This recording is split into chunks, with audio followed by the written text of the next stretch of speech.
मदारिस bill पर हमें हुकूमत की कोई तजवीज़ कबूल नहीं। अगर इन्होंने कोई तरमीम दी तो उसे कबूल करना तो दूर की बात, चिमटे से भी पकड़ने के लिए तैयार नहीं। इजलास बुलाकर उल्मा को तकसीम करने की साजिश की गई।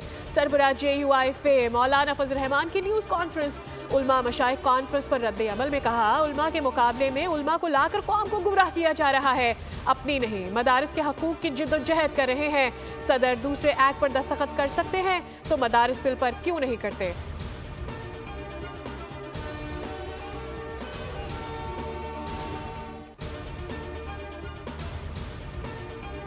कैसे मुमकिन है कि मदरसे का कोई मामला आए और हम समझौता करें? मदारिस रजिस्ट्रेशन का मौजूदा निज़ाम बरकरार रखा जाए। किसी नए निज़ाम या नई कानून साजी को तस्लीम नहीं किया जाएगा। मदारिस रजिस्ट्रेशन के मस्बत असरात के उन्वान से उलमा मशाइख के बड़े इजलास में उलमाए कराम का मुतफ़िका मुतालबा।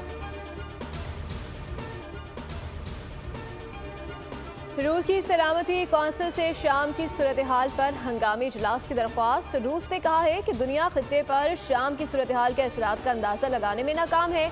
उधर कनाडा ने बशार उल असद को आलमी अदालत इंसाफ के सामने पेश करने का मुतालबा कर दिया। कैनेडियन वज़ीर ख़ारिजा मेलानिया जोली ने कहा है कि असद हुकूमत ने शहरियों पर तशद्दुद और उनके साथ ज़िल्लत आमेज़ सलूक किया। बशार को आलमी अदालत में जवाबदेह ठहराने के लिए पुरज़म है।